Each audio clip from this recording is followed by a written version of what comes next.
This is Authentically Spoken. Authentically spoken truth. Raw and open-hearted.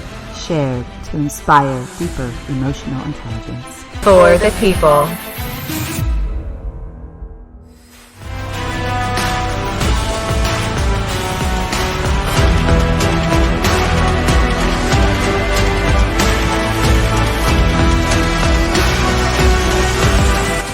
We're opening the door. Are you ready to walk through? Your truth awaits you. Hi, and welcome to episode 9. So I'm Mariah, and we got Raina here and a special guest. You want to introduce yourself? Melissa. Ooh, welcome. Thank you. I like that you said ooh. Ooh, ooh la la. Yeah. So, in my therapy session this morning, we were talking about, which I will have to just say, I'm not going through it right now. I'd have to talk about it earlier, and it is heavy. It's heavy. Yeah. I think everything I'm going through is heavy. Yeah. But it's really about how I think from my childhood trauma, I somehow like to just win in relationships. So it's not always about like, oh, this guy really, I feel something great with him. Like, yes, we have charisma, and I would have to be talking about something from before, but it's not always about the relationship and honing in on that and it growing and that person maybe rejecting me, which is just a reflection of what I'm pushing them into because I'm putting them in a box. It's also about me wanting to win because they're a challenge, because I want to like a mouse trap. I want to get you in with my cheese, and I want you to come in, and then I want to bite you. Like, I just want to snap you in half. And it's horrible. We identified that pattern a while ago. I know, and I'm still working through it. I still have it. It's that need for first affirming that I'm okay and that I'm good enough, that I'm worthy of love. Yeah. And then also that I can have what I want after I get the affirmation. Then I'm like, okay, you're a potential mouse or whatever you want to call it, for lack of a better, because we're using that term, or I'm using that term to relate to the trap. And then honing it in, bringing the mouse in, and then if the mouse isn't really wanting the cheese, I put a little bit more, you know, and then wait for them to come into the trap and then be like, okay. And then it's no longer fun. It's no longer that game. It's no longer the challenge. And then I feel complete and I can move on. And it's very toxic. So it's at the root of that. Well, I spoke with my therapist about that this morning. Did you guys find it? Did you find the root? We didn't. We ran out of time. There's a lot. I go off in different directions when I'm speaking. So I realize it's there. I try to realize when I'm doing it so that I can step out of that, because I'm probably also looking for a hero in that triad. If we get honest about it, I'm probably always looking for that while I'm being a victim in some sort of manner. So I try to just step out of the triad so I'm not in that triangle rotation, and remind myself of the truth in the situation, whatever the truth is. So, okay, well, this person is only showing up exactly the way they agreed to show up. And if I'm showing up and being consistent the way I agreed to show up, which is never, I'm never consistent. I'm never showing up just like I thought, because as soon as okay, this is what I want. Well, now I'm not getting all that I want. So I'm going to change. I'm going to shift what I wanted, and I'm going to move it over here. And I'm going to see if you're going to follow me. And if you don't follow me, and if you stay true on your path, I get angry. And now I want to put more cheese on that trap in a different form until I get what I want. But whenever I shift myself back to center and realize that I was the one that got off track, no one else, then I'm like, okay, it's really just me. Yeah. It's me that's... So, how do you work with that? It's okay. We have editing stuff. So how do you work with that? Accept it.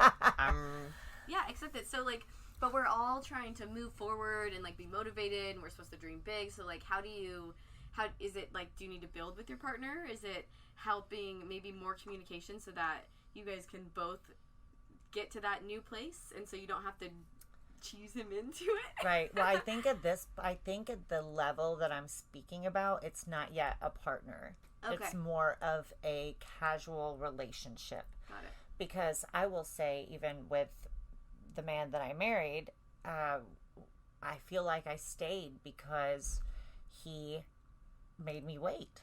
It wasn't an awful long time, which is really sad. We won't talk about how long, but I think that the fact that I had to wait at all was a challenge to me, and it made me think, because it threw me off. I'm like, what do you mean I have to wait for intercourse? Seriously? Like, I've never had anybody tell me that, because typically people, a lot of, I won't say shallow, say whatever. in my past, a lot of people had maybe chosen me more for my body or for sexual relations. And so it really took me back, and I'm like, oh, this person actually wants something deeper. What's that about? Where is this coming from? What do I want to get from this? And why do I want to find out more about him? So I stayed, I think, more so. Right. This isn't gonna work. So I believe because that had always been the case in the past, that I had someone treating me differently, that wanted to wait for intercourse, that wanted to have all these values, when I didn't he gave more respect to me than I was giving to myself. So it made me halt, and I'm like, okay. And then I think that relationship continued on mostly because of that initially. And so I think that what I'm talking about is before those relationships get too deep, but it has been a pattern of mine in my past. And I think it's from childhood trauma and from being molested as a child, that I wanted to have control. And I also wanted to harm those people that maybe made me feel that way. And so having someone that didn't make me feel that way always made me take a second look. But I still had a little bit of that trap mentality, like, come over here. And then once I get you, it's like, okay. Yeah. You know? I have the same pattern. I did it for most of my years until recently, and I think I would do the same exact thing. How, like, if there was something like they expressed to me that they didn't want, whether like they didn't want kids or they didn't want marriage, like I was like, oh, ding ding, challenge. So it was like I had to prove that I was worthy enough by making them choose those things with me. So at the root of it, like the core root of it was, in all the situations, was I had to prove my worth by winning with that person. And there was that same like not vicious, but that it's like that what's the word I'm looking for? Payback from that hurt from my childhood. So same exact thing. But I think the patterns will always stay there. We're always going to have them. We just live above them. So when we feel like those patterns become active, it's like, oh, I'm in that pattern. I'm going to choose something different this time. Because I don't think they're ever really going to go away, because it's just the patterns are ingrained in our subconscious. Yeah, I mean, that's what we're taught, we as humans, we like to be challenged. At least that's how we're taught. It's supposed to be competition as opposed to collaboration. Yeah. So it's turning that into something positive, even when it comes up. You know where that stems from? Where? Think about elementary school, when we used to play like musical chairs. Like we'd run around in a circle, and then when the music stopped, we'd all have to try and sit down at a chair. And then somebody's left out. And then continuously, so it's like this competition stage, like, or being programmed and socially conditioned, not on purpose, but it's just what happens to our psyche when we're children. So we learn that life is a competition because we're competing at such a young age. Yeah. No, we are. Yeah. How does that make you feel about childhood sports, just to go off kilter a little bit? Because, I mean, seriously, because my son, we were trying to teach him how to play softball, and he would always see the other kids running towards the softball. So he would pick it up and hand it to the other kids on his team because he thought they wanted it, you know? So we're taking away that kind of childlike nature, but we're teaching them also like sportsmanship, and it's okay to be a little bit like this. So how do you feel about that? Do you think that taking that sportsmanship out of the younger generation, just as a side note, how do you? Oh, that's a tough question. No, and we get so put me on the burner. I've never really pondered that, but I think it's all there for a reason, and whether it serves us or does not, there's a lesson on each side and how we perceive it, because I think that life is really this beautiful journey of really filtering through the perceptions that we created as a child. So whatever we chose to believe in those moments, we create a lens of perception, which is then going to distort every memory or moment in the future. So now life becomes this incredible game of what lens am I looking through? So I don't think we should change reality just to control our experiences, but it's how do we control our mind to shift reality? Right. That's a great way to answer that. Yeah. I don't know where that came from. That wasn't me. So I'm sorry, I didn't mean to get us off track. So No, this is exactly. Off track. This is authentically spoken. It's whatever comes up. And then also, like, the whole thing of not being able to have what we want or wanting what we can't have. Like, think about also when we're children and we behave badly and then a toy's taken from us. We want that toy back. Or we're forced to share with somebody else.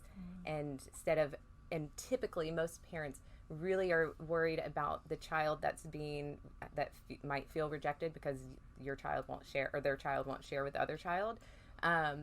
Isn't necessarily as sensitive. I'm not saying all moms, but some moms aren't as sensitive to the child that's having to share, because we judge sharing as the right thing to do versus, all right, how do you feel about sharing to the child? You know, like, let them make that choice. So then we're forced to share in those moments. And then it's like, okay, I want that thing I can't have now. Give me back that thing. And it creates that. But how does it make you feel? Well, there's also giving too much though. Like, so then where do you teach them to, like, take enough for themselves and not overgive so that they are feeling empty? So I think that could stem from somewhere else, because I think, like, when we sometimes, I guess it's that perception again, that in certain moments, typically our parents, like some parents, we would receive their love when we were doing what they wanted us to do for them. So if we were cleaning, they were like, oh, and they rewarded us and they praised us and all those things. So then we start conditioning ourselves that if I do for others, I receive love.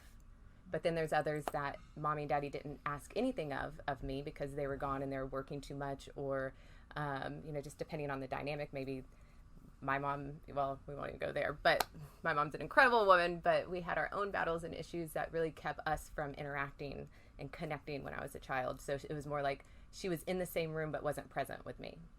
So then I wasn't required to do anything for her, but just to be by myself. So I think alone. And leave her alone. And I think what I get from that is when we say we're giving until we're not full ourselves, or we don't have enough, we've given all, that we can't have our happiness. I think that's more related to just filling our own cup spiritually and in love, and not through items. So if you're talking about, like, the kid giving their time, or thinking about giving a ball that's not theirs just because they feel like others want it or whatever, I think that's a lot different than them giving a toy. That goes back to wanting something but not letting, or having something but not letting it have you. So I think that just sharing that detachment to things that you already are born with everything that you need, and you're already whole and you're already perfect, and God supplied you with everything that you needed when you were born. This is a toy, and it's just that, and you buy it at the store, and it's not God made, and it's not that important. So I think that, you share this, and if it comes back to you, it's meant to, and if it doesn't, that's okay too. So I think that just separating those two things with the children is kind of the answer to that. Yeah. Well, but it's so far off of the society we live in right now. So far. Like, it's for business and everything. Like, it's all about competition to, like, push humans to their next level, the next potential. Like, even within companies, there's competition within, like, the levels, like who can get to the highest level first. So is there a world where we don't have to have that? You set your own world. You create your own world. When I started in real estate, everybody was like that. Like, oh, how much do you have listed right now, and how many have you sold, and what are your numbers? What are your goals this year? And I'm like, everyone's idea of success is different. Yeah. My goals are going to be way different than your goals, because I have 2 small children, and my goal is to make enough to be able to spend as much quality time with my children while they're young as I can, because I'm never going to get this time back again. Yeah. So that's my goal. My goal is to sell those houses that are able to pay our bills and not to buy lavish things and not to have the best car and not to have the high, the best sales and the best name for the company. And a lot of people would look down on me about that. But the idea is just to love yourself and be exactly who you are within yourself and not get caught up in that rat race. Yeah. I did that when I did a competition, which I know you can relate to, because I started going to look good to the gym. And then one day they said, you should do a show. And then you're just in an instant, that idea of, oh, I can do a show and I can look as good as those people. And then my whole focus shifted to, I'm going to do a show now, which that was never my intent. And it didn't make me happier because I did that. I got caught up in what everyone else thought I should be. Yeah, taking on other people's truths as your own. Yeah. And I think that every choice, like whether you choose to live, a more balanced life and to where you can focus more on your children or be more successful and focused, both of them are right. But I feel like really like honing in on the energy behind it, because it's like, okay, if I choose to go after and make all this money and be very, very successful, which a lot of women and men do, right? And that's not wrong, but it's why are we doing that? Because then that shifts the energy. And like you're asking about the competition thing, can we eliminate competition within the workforce or within business? I believe we can, because when there's competition, we're saying there's not enough for me. And you have to lose in order for me to win. And then that's already a scarcity mindset. Absolutely. So once you shift that, which is only an energetic shift, it's like, oh, I can still be successful and live like for the glory of God and be able to have lavish things and have lots of money, not for my own personal reasons, but to be as a gift to the world, like, and let God bless other people through me. And that's a whole energy shift, right? And then you eliminate scarcity, and then more people can collaborate and work together. And the person that's on the same team as you, but you may be running for the same position, like you guys can support each other in that and really find love and connection. It's just, we have to open our minds to stop doing the same things the way we've always done them because we think it's right, and step into the uncomfortable zone and really transform our world, our reality. Yeah, and that's when you really find people will show up for you and come in different ways, because you're attracting that. You're opening yourself up to receive all the goodness that comes in the form of other people or money or contracts or whatever it is. That's a good point. Yeah. As I started stepping into that, I feel like that energy, I started attracting more people. I think Jackie was kind of the start of it for me, and then you definitely brought me up another level, Raina, and then I met you and Nora. I just feel like it kind of starts spiraling out of control. They say the first $1 million you make is the hardest, and then after that it just continues to build. And I think that's almost like everything in life. It's through spirituality as well. You start attracting that, and then you don't even see negative people anymore. It's like you get in this world where that you feel like that's all there is, because you're attracting it. You attract what you are. And then you change, you shift, and then you start seeing a completely different world. You're like, these beautiful people were here the whole time, and I didn't even see them. Right? Yeah. So it feels like such a blessing, but you're creating that blessing also. Yeah. And when you shift your vibration and you're in that place, you're also perceiving what would have been negative completely differently. So your mind is processing it differently. Like, so one thing somebody would say to me if I'm in a lower vibration could like cut me open and like hurt me, and I could spend time crying and upset. But if I'm in a higher vibration and really honing in on my spiritual practice, and they say something, I could allow it to like really just see them with eyes of compassion and be like, oh, okay, and just show up in a different way, and it's just perceived completely differently. And lean into it. And lean in. Yeah. That was on my mirror. Lean in. Lean into it. Yes, that was on my mirror too. But it doesn't mean that we don't have bad days either. Oh, I think that so often people say, when I'm in a different vibration, or after I have my spiritual awakening, or after this happened to me and I saw whatever your higher power is, whatever you believe in, they think it's an automatic shift and you don't have bad days. And I think that was also a misconception that I had, because I said, no, it's just realizing when you have those moments and being thankful for them and saying, what is my lesson here? How is this triggering me, or how is this making me feel, and where does this stem from? And then being thankful for those lessons that you're still receiving, because they're just helping you grow a little bit more. Yeah. So it's not that they don't happen. They may even happen more. Absolutely. I feel like over last 10 days, maybe I had like a, whew, For sure, because you're opening yourself up to grow. You're like, show me more. I've made it this far, and there's always more. There's always further to go. Yeah. and I still do get that, I've messed up. Oh, everything's my fault. I'm really bad about beating up on myself. I think a lot of us are.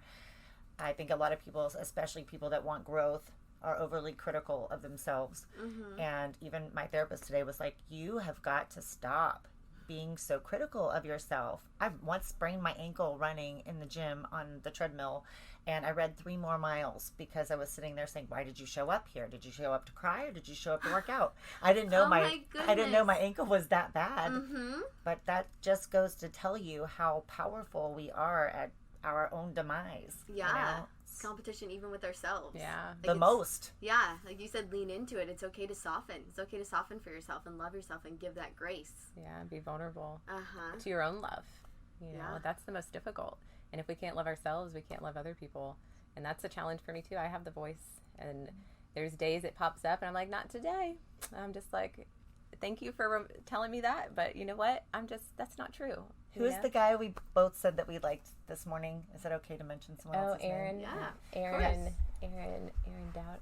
Yeah, he was stating that he once thought it was all about basically affirmations and building yourself up with all of these different things, but it was actually letting go of the beliefs that didn't serve him any longer. It was actually about letting go and not grabbing more of them, grabbing more good stuff. It was just about letting go of the bad stuff. Yeah. And then letting everything else kind of fall into place. And I thought that was beautiful, because Yeah. that's all I have to remind myself now when something negative pops up. I'm like, I'm not holding on to you. Thank you. You're not serving me. I'm going to let you go. Absolutely. We think we have to do all these things that get us to a place, but really that's always there. That is home. That's center. And as soon as we let go of all the other crap that's floating around and all the walls we create and all the stories, and it brings us back to that beautiful space where we can feel all those things. We can be the most successful and collaborative. Yeah. And sometimes those thoughts are really unconscious, like it's so automatic that it just becomes like an experience within. So, just one of my advice to people listening, because there was a time when I was so controlled by that voice, I had no idea what I was actually thinking. I was just reacting to it the whole time. Uh-huh. I was reacting to experiences instead of stepping back and okay. But is to really start when you start to feel uncomfortable, it's and triggered, to just pause, take a few seconds before responding to somebody or reacting, and breathe, and then start to ask, what thoughts am I thinking right now? Because sometimes people aren't aware. I wasn't aware for so long. And then you can start to detangle the web, okay, is that true about me? Obviously the answer is no, but typically it's somebody else's voice from our childhood. Mm-hmm. It could be our mom, our dad, anybody in authority, like a teacher, anything, the smallest moment in school, getting an answer wrong, and the teacher's tells us, shames us in some way for not getting the answer right. In that moment, we can develop a belief that I'm not smart, or I'm not good enough, or I'll never be able to be a writer. That was a belief I had. Mm-hmm. And that narrative stays with us forever. So when we can start pausing and dissecting that web, okay, because Mariah, you asked me, was it last night? Because I'm dating this guy, and we went through a really rough patch for about 1.5 years. And we talked in the kitchen yesterday, and you're like, your relationship really has transformed. I was like, yeah. And I was like, well, what did I do? I got a notebook, and I literally wrote down every single thought I had been having about our relationship. And once you sit down with it and write them out and you see them, you're like, holy mackerel, because our thoughts create our reality, right? Uh-huh. And when we continuously think something, it becomes a belief. So then I saw all the thoughts, which was probably 2 pages long. I then wrote out every single pattern. I started okay, well, what happened then? And I linked the same patterns I had with him to the same patterns I had with my father. And then I started writing a new story. So what do I want this to look like? What would I want from a man, and how am I going to show up for him? Because I wasn't showing up in the way I should have. He deserved much better, and I deserved much better. It was this repetitive cycle. And then letting go, and recognizing when those thoughts would come up. So. Yeah, letting go of the things that do not serve you. Yeah. And how many times have you told me to do stuff like that? Write it down, and then I don't. Write it down, and it's that simple. I can take 30 minutes in my morning ritual, and sit down and do that thing. Yeah. You told me to write my mom a letter a while back. I never did it. Well, I know. It's okay. Writing Maybe it's not time yet. Okay, writing is just another tool. So like we humans have came up with all these incredible tools that we can use to express ourselves. Like her gift is in writing, but it could be talking, it could be speaking, it could be singing, it could be dancing. Yeah. Like whatever it is, it could be meditating, it could be extreme water sports, whatever like allows you to get into like that zen state of mind where you aren't thinking all these thoughts that are clouding your judgment and your relationship and allow you to reach that happiness. Then you're not trying to make up stories to justify why you're feeling when you're really doing what you love and getting to that center. Yeah. If you can find a way to quiet your mind, those things will transform themselves. You don't always have to write it down, but it does help. It's a great tool. Right. And the more tools we use to work through all that stuff, the more complete we are, I think. Yeah. I do try to journal every day, but I will journal. I basically work around the hard stuff that I should do more of. I need to make a point to start doing at least something hard once a week. Yeah. Instead of always something kind of light. I So- think that would be a good practical goal. Yeah. We can hold you to it. Yeah. One reason why I do write it down is because, like Dr. Joe Dispenza, he talks about, he teaches all this. He helps people with their subconscious mind and help them have like deep-rooted healing. People that haven't walked in years, getting up and having miracles and can walk. Mm-hmm. He wrote a book called You Are the Placebo, and then I think one's called Becoming Supernatural. You cannot change something you're unconscious of. So even though we might see the thought, we're not truly conscious of it until we see it down on paper. So it's really like putting it out there and like, holy crap. And then I'll sometimes forget and I go back to the notebook and then I can remind myself. It's like, oh my God. But yes, there are so many different tools, but I think writing I tried so many and writing worked for me. So whatever yours might be dancing. And going back to it is I think so important also. I remember when we were in Cancun and you were going back through your notes and you're like, oh, a week ago I wrote this. I'm like, you go back and read that? Like, yeah. I'll randomly open up a notebook and I know that it was my future self or my past self, whatever you want to call it, wrote to me for that specific moment. I'm like, holy crap, I wrote this 3 months ago and it was for this moment. Like I had no idea what I was writing, but I was writing to myself. Yeah, what a cool thing to get to do, to be in tune with yourself like that. Because if someone else is telling you something, oh yeah, sure. But if it's yourself telling you something that you wrote for yourself, you're like, there's no way this wasn't for this exact moment right now. That's incredible. Yeah. It just reminds you of the magic that's all around us. Yeah. I hate that we try to numb out so hard. You pretend like you there ladies is no are magic. So are you, got it? I know. I told my friend before I came here, I said, being around them is better than sex. I would rather be with you guys. I feel like I can see in your soul. Yeah. I just got chills right now. But I remember the day I hadn't seen you guys in a while. I hadn't probably seen anybody in a while because it was the pandemic. But and you, I didn't know you as well. But, we've hung out a few times. I should say Mariah so people know who I'm talking to.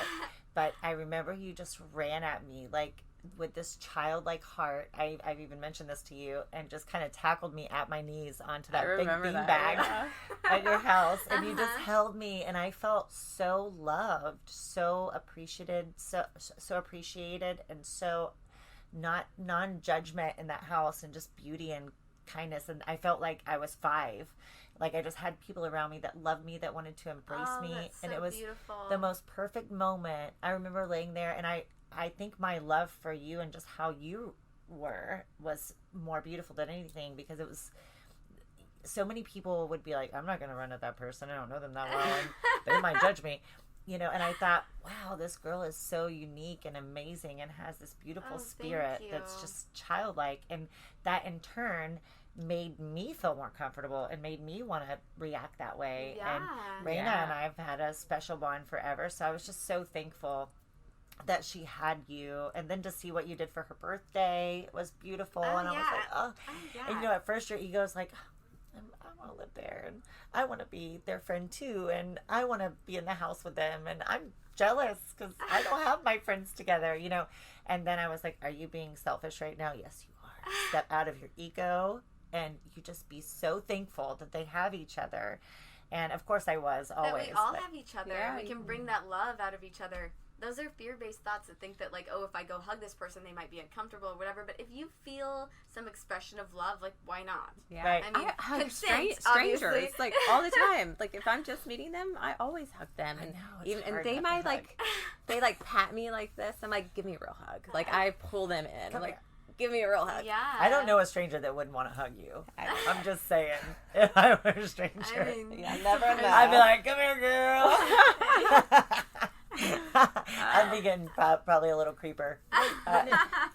What you said really feels like my heart just softened so much thinking about you saying that it's better than sex. And because, you know, like what we're creating, Sacred Serenity, is this sisterhood for women to come and to feel safe and to connect and to have men in their lives but not need to lean on them, to where we can come together and just drop competition, drop judgment, and just be a place of unconditional love, to hold space no matter what somebody is going through. And when they aren't acting in alignment, to still unconditionally love and to hold that space, you know? So it's just like a whole ground of healing. Yeah.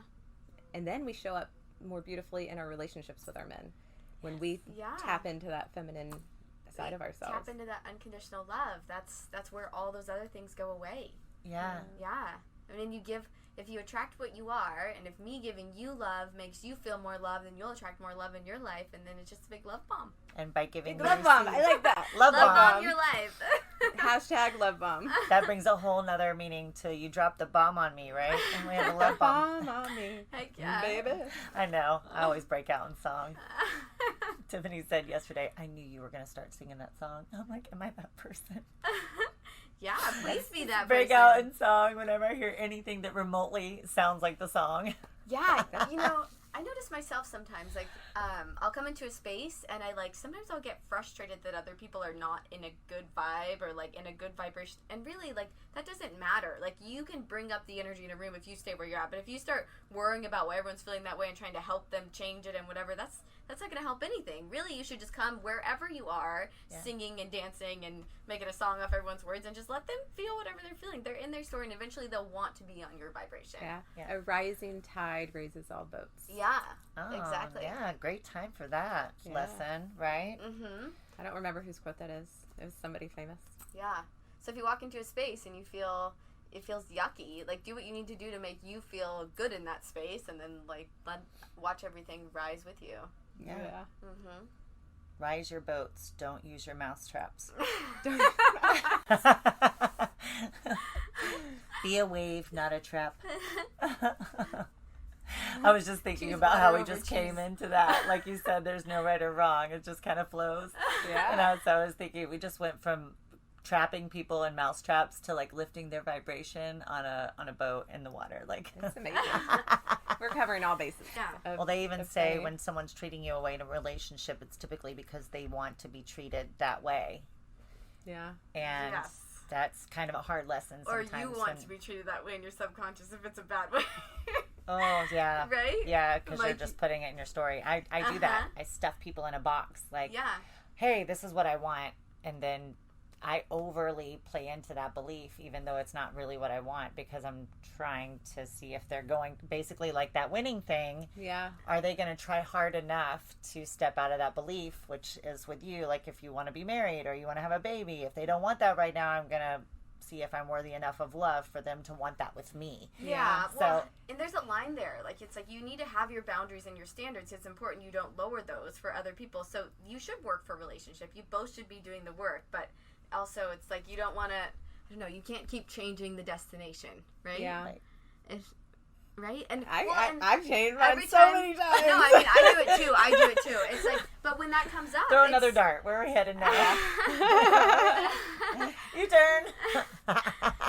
When that comes up, it's your opportunity to heal it. It really is. Like, we attract people that bring those things out of us, and if you're attracting that over and over again every single time, it's an opportunity to show up differently. So if you recognize that and you see that, then, like, what do you need to do to transform that relationship into something more, and not just you're in the trap, now I'm going to squish Yeah. you. Yeah. And it's typically The mouses have been the topic today. I know. It has. This morning I was talking to people about mouses. It's Yeah. weird.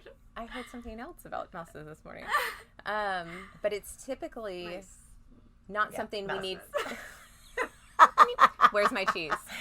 Mice, not Wait, mouses. what are you trying to say? What's typical? Okay. Yeah.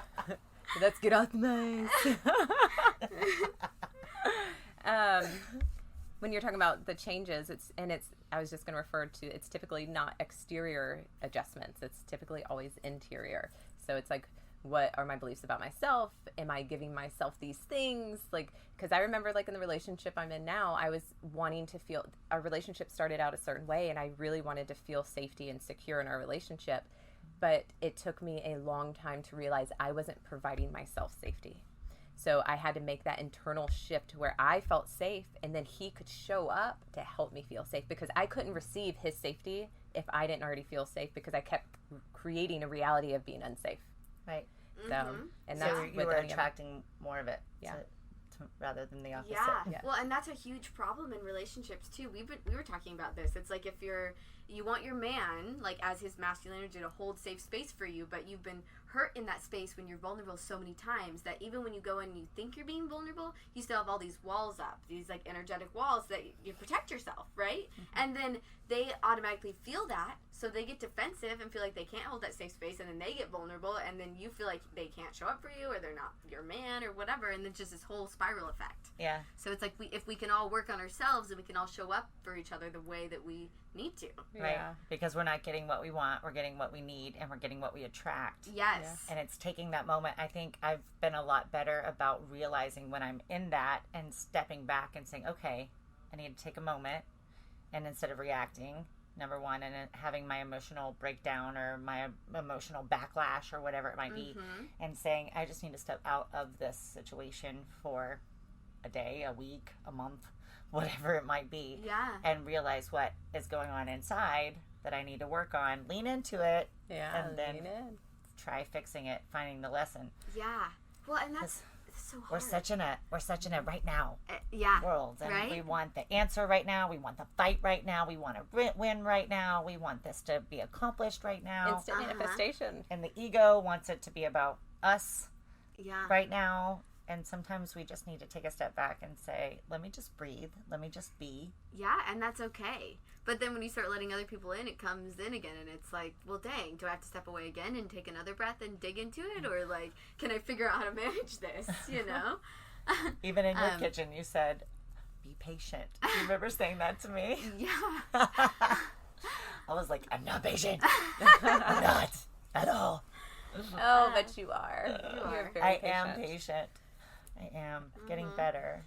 Well, yeah, and I think at our core, all we really desire is, like, love and understanding. If we think we have all these desires, and really our subconscious is still bringing us the things that we might not think we desire, but are like what we have to see or experience to reach what we actually want, which is this state of healing and love where we can be whole and happy in ourselves. Yeah, we were created to be loved and to love. Yeah. You know, and I think, like, we were talking about women needing a safe space and our men to hold a safe space.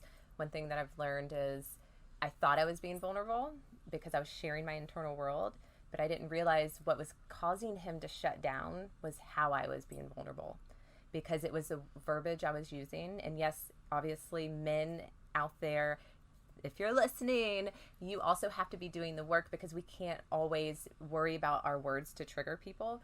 But like a man, typically, like, I would show up, or let's just say this current relationship, I would start talking about how I felt, but then I cast the blame on him instead of taking responsibility. Like, instead of saying, I feel really sad because we didn't get to go to the movies together. I would really like it if next time you could include me or call me, like, whatever the situation. This is just a random situation, but it's really expressing the deep-rooted emotions, which is typically shame, guilt, sadness. Instead, we respond in anger, and anger is really just a blanket of those raw emotions that we're hiding from. And then when we show up in anger, typically their walls go up, because they're like, I'm not, nope.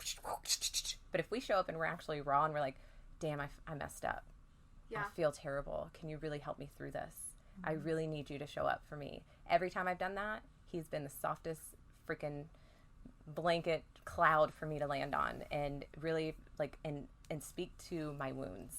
you know, but the times when I'm blocked and I have those walls and I don't want to show those things is when he is also blocked, like you said. Yeah, well, and sometimes it's hard. Like, we can't always remember.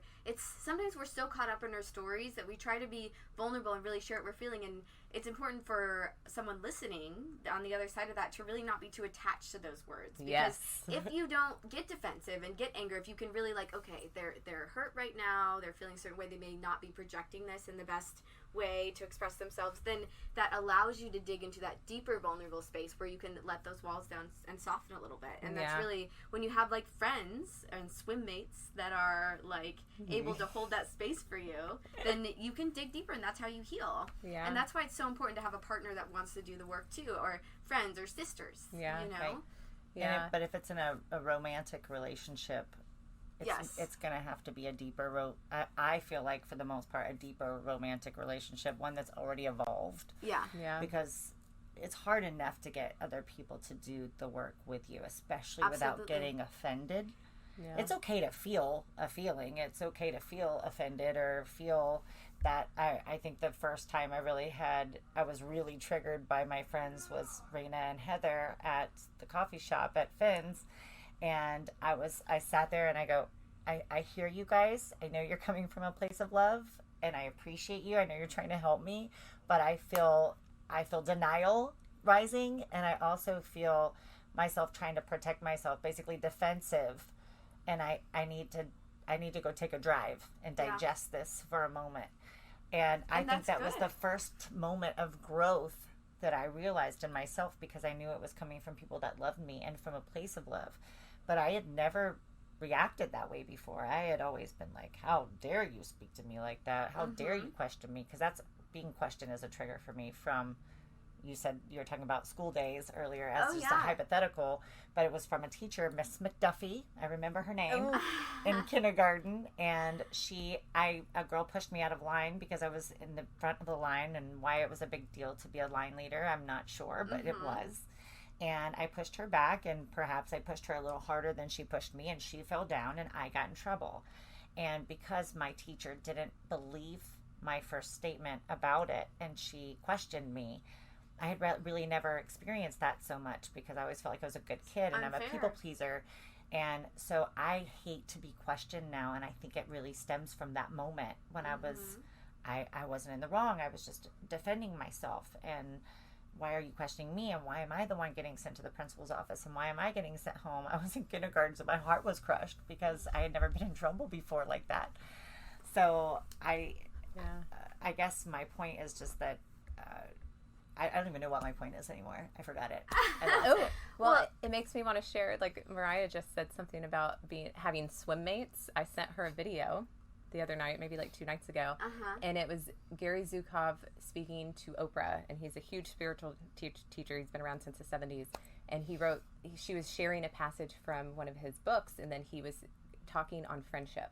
You know, we've been conditioned as friends to show up and just, like, say somebody's going through something hard, you know, to comfort their pain and to just really hold them and, you know, what else did he say? I can't remember. Like, hold them accountable and, like, help them dig into that. No, before that. Like, when he was... friendship. Friendship, yeah.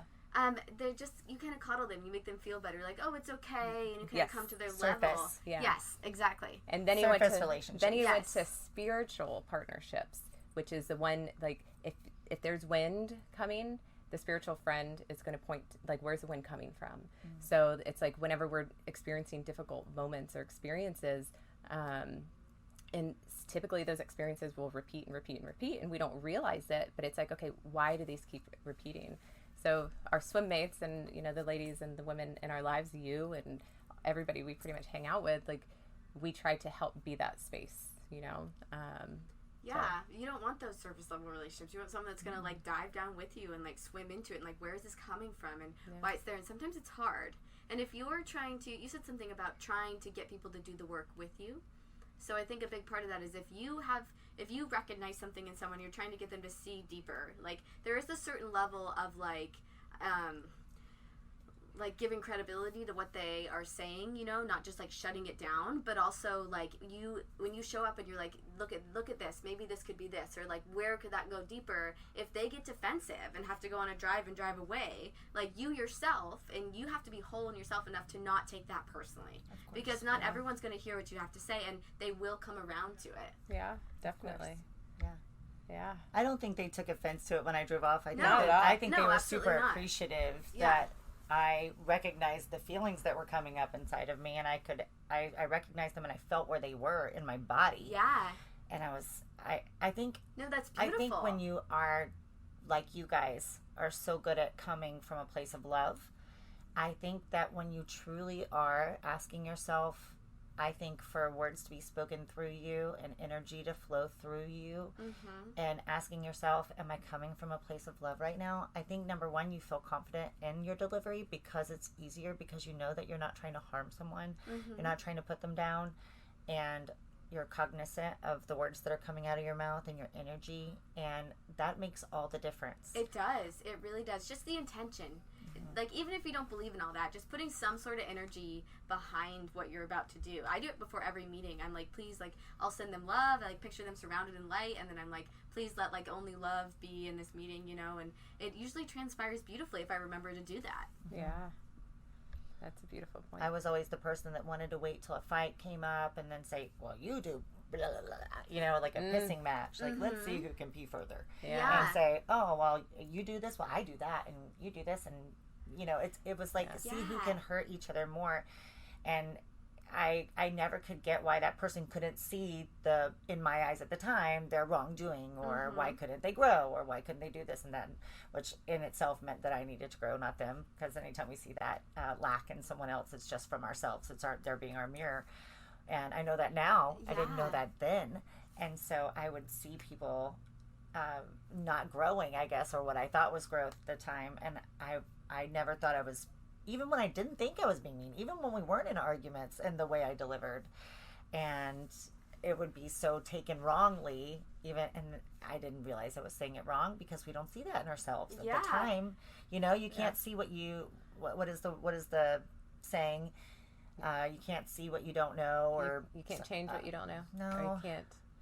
Anyway, I couldn't see it. I didn't know it was there. Well, and that's why it's so important, these friendships that we have. We're all here to teach each other, whether it's like our parents or our kids or whatever. We are all students here. None of us are perfect. We're all trying to get to enlightenment in this relationship with the divine and all of that. But if we have these surface level relationships, every time you don't speak up when you notice something, or you really help someone work into something, you're just like, you're there on their level, and you're just like, whatever, that sticks with you. And then when those things come up, then all those judgments, because we're human, like we are taught to judge since we're very young, those will all come out. And then it's like, wow, that's just so much negativity. Like, do I really want to hold that inside me, or do I want to, like, if I see something, should I speak up? Yeah.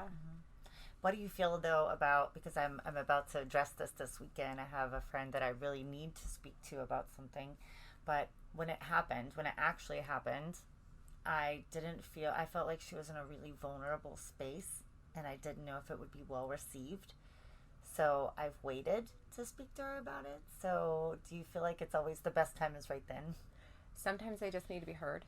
And Yeah. you could tap in, and you choosing not to was probably your intuition, and like trusting that and knowing she wasn't ready to hear that.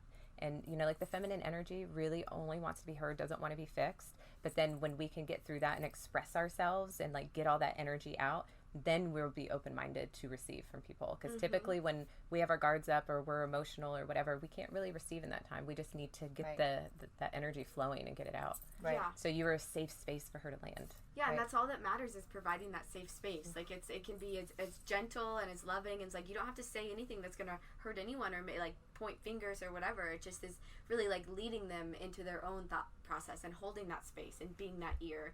And like she said, trust, like trusting your intuition. Really, if you trust yourself, it'll always be the right time. Even if they're not receiving it, there's like it'll click at some point. Yeah. Right. And it's I've noticed also a difficult thing for me is discerning, I guess, between me saying, well, it made me feel this way, but if it made me feel that way, it's something I need to work on within myself. Absolutely. Not what you need to work on. But there were facts of judgment and things like that were in the whole situation that happened. So I guess it's hard for me to discern sometimes the difference in what I need to work on within myself, and then what I state to that person. Yeah. Because I don't want to just state to them, hey, you made me feel a type of way. Well, they're going to look at me and say, well, that's on you. I can't help the way you feel. Your feelings are very valid. Yeah. And they deserve to be honored and be seen, even if it's just by you. You know, like, what were you going to say? Because I feel like you're about to answer the second part. Go ahead. Yeah, I feel it. I lost it. I'm sorry. No, it's okay. I just felt really called to tell you that your feelings and stuff are worth being heard and felt, and everybody's feelings, you know. And typically from being little children, you know, we're told not to feel the way we're feeling because some adults were really uncomfortable with that. And there's a language, if you will, that you can share those things without casting blame to where they don't get triggered. Right. And because I know this person didn't come from Yeah. a place of negativity or mean to hurt me in any way. I truly don't feel that. Otherwise, I wouldn't be as close to them as I am. Yeah. But I also feel like it's something that I want to speak about because I don't want to hold it in, or I don't want to feel a type of way about it, or wait till that negative time when it pours back out. Yeah, if that's what you need to transform your relationship, and if this person really cares about you, then they will listen.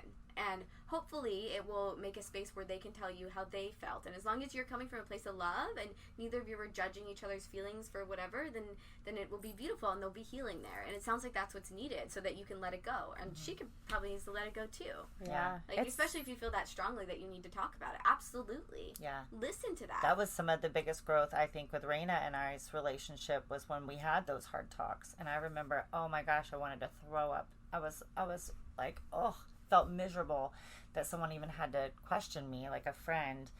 And all of her points were valid, though. And they were things that I needed to watch myself on. Things that I think we're so conditioned about, I'm going to protect somebody by saying something like, this might be something that's vulnerable for them to someone else. What are you trying to get by that? That's not your words to speak. That's not your place. Your place is to be my friend. I speak to you out of vulnerability, and you know what those vulnerability lines are. So what were you trying to gain by that? And just because people don't call us out enough, they don't have us show up and own our shit enough, that we don't. So we don't even take a look inside of ourselves enough to realize, wow, where did that come from? Why would I say that? There's nothing from love that could have come from that. You're absolutely right. Thank you so much for allowing me to be more cognizant of my words and more cognizant of my thoughts. And so it's not an angry thing for her. She made me level up to be a better person. And I will forever be grateful for that. So I love those hard talks because they just make me a better person for every other human that I meet from here on out. And then they clear up my energy too, to where our relationship isn't affected. Because if I never talked to you about that energy would create separation between us, and we'd grow further apart, and we wouldn't be able to be intimate and have the moments. And it would just, something else would, like, I would draw something else in to start judging in order to bring that one thing out. Because I would keep showing you that negative thing because it would be within you. Yeah. So you would keep seeing it within me. Yeah. And it would keep causing that separation, no matter if it was ever really there or not, because we're creating it. Yeah. And I never made you wrong for it. I was just saying it hurt me, to know that was said. And it should have. Not that I meant for it to ever, but I wasn't watching it. I wasn't looking at what was coming out of my mouth, or I wasn't looking at my thought system. What could be behind this? I wasn't being choice enough about my words or my thoughts that I could say, where did that come from? How is that? So I think when we start asking people to show up and we start calling people out on these kind of things, it causes them to show up. It causes them to respect us. It causes them to think about what they're going to say. If they do in fact appreciate us and love us and respect us and want to be in our life, then they'll do those things. Yeah. And when we ask for that, we're creating more of it. And I genuinely think I have a good heart and that I always want to be a good person. So I automatically, going back to that Miss McDuffie thing, you know, I was like, why is she questioning me? I hate to be questioned. And I noticed that trigger because I did that with my ex. I hated to be questioned. Mm-hmm. But then I thought, oh gosh, what have I been saying to him? Or what have I been saying to my mom? Or because no one came from a place of love. Yes. And that's what gave me matters, is that where it space. comes from. You can trace everything back. Is this a love thought or a fear thought? Yeah. As long as it's coming from a love vibration, there can be no bad. So did you feel safe when I talked to you about that? Absolutely. Okay. Absolutely. I still felt guarded. Yeah. And I was, you know, I felt that, like I said, that kindergarten childlike part of me that wanted to defend myself and say, how can you ask me this? And I thought we were friends, and how can you even think this way about me? But then when I sat with that and I listened, I truly listened to you instead of the voice in my head that wanted to create my ego and stand up for myself and be that person like, oh, I'm the shield and I'm going to block you off now and I'm going to set up walls. And when I let that person lay down and I sat there and listened to your words and I really listened to the truth behind them, and I put myself in your shoes and where you were coming from, I was like, she has a completely valid point. Absolutely. Yeah. And typically people do have a valid point. And even if it's do. not valid for me, it was valid for her. And I love her enough to be valid for her and to watch myself for her. And what you just did is like the perfect scenario in a relationship, whether it's woman, woman, man, man, man, woman, is when somebody comes to be vulnerable, it's allowing that voice to stop and to truly hear. And because that's what be on their level, because we're all one. It's it's not a myth. What's it? It's a hologram. It's like that we're separated. It's an illusion that we're separate. It's a false illusion. Because then once we feel understood, we can move on. Because when there's that I guess the walls, you know, it's like you allowed the walls to fall, and then to be like, okay, this isn't about me. Let me just hear her. And I felt relieved and like so loved in that moment, because I was like, holy crap, if I can talk to her about this, I can talk to her about anything. Yeah. And that's when true friendship happens. Like when you Absolutely. can knock the door down and talk about the shit that you don't want to talk about, you know, and the stuff that would typically tear friendships apart. Yeah.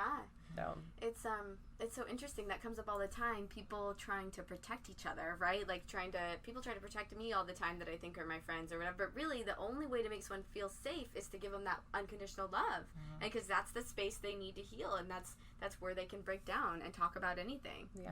It's crazy. I even have to do that with my kids. I have to say, am I coming from a place of love or am I coming from a place of fear? Yeah. Because, yes, I want to protect them. And if they're running out in front of a car, I don't want to allow that, obviously. Of course. Please don't But allow then- that. I love your kids too much. But then if, if they don't answer me after the fourth time, after I say their name over and over and over and over, and at first I try to be really centered and calm, and I'm like, I meditated this morning. So I'll be like, Maddox, nothing. Maddox, nothing. Maddox, honey, you know, and then as it gets, after I get to the fifth or sixth time, I'm like, Maddox, turn around, you know, and I flip out on him. Flames are like coming out your And mouth. so I'm like, is this from a place of love because he's going to get hurt, or is this my ego? Yeah. Because I feel like I'm not, and I get there's still boundaries and the children still need to learn to listen, but I also don't want to fire off at him when it's not necessary, so that my bark is not, it's no longer valid. Yeah. And so I have to have this. Do you want to dive deep right now? Yes, do it. Let's do it. Were we not doing that already? No.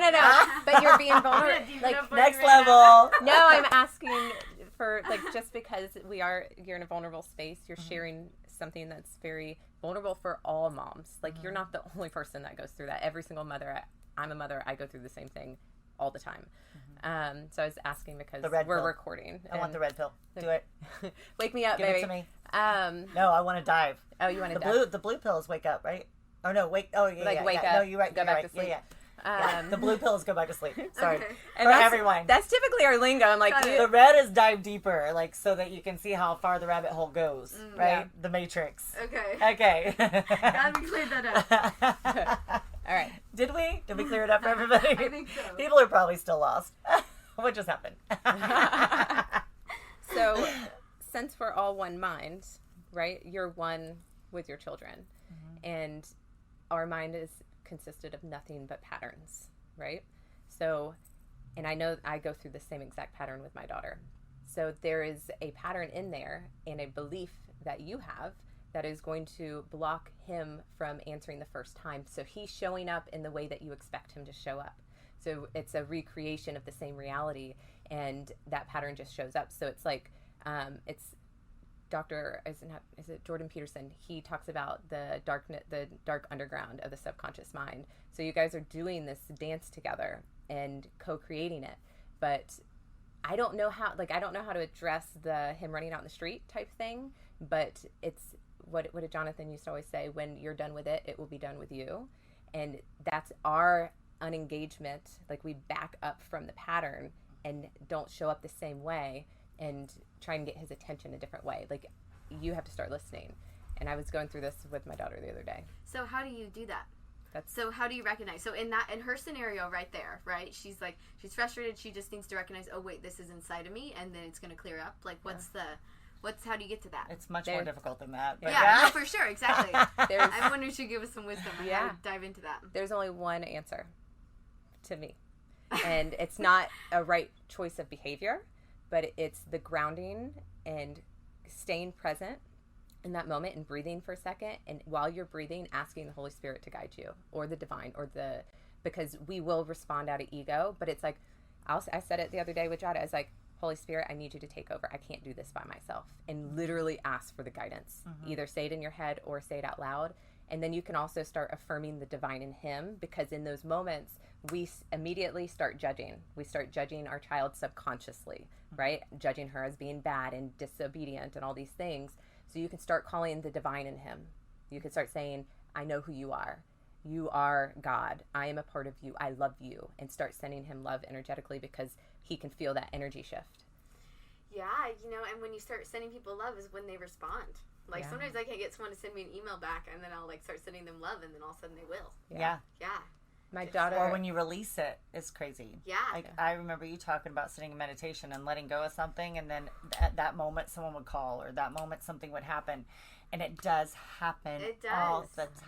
Yeah. When we release our resistance. It's crazy. Mm-hmm. It's crazy. Yeah.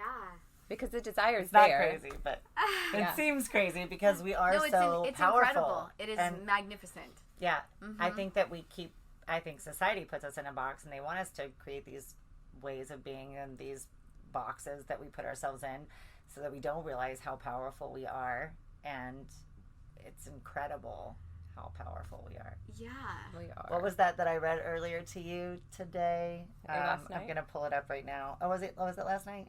Well, it's probably after midnight. Yeah. Oh, yeah. Today. It's probably true. Well, we pretend It like said- these miracles. Oh, sorry, go ahead. No, you're good. It was the same guy. It was Aaron Doughty. And it's, you are so powerful that you can create the illusion that you are not powerful. It's a paradox, I know, but important to remember. Yeah. Yeah.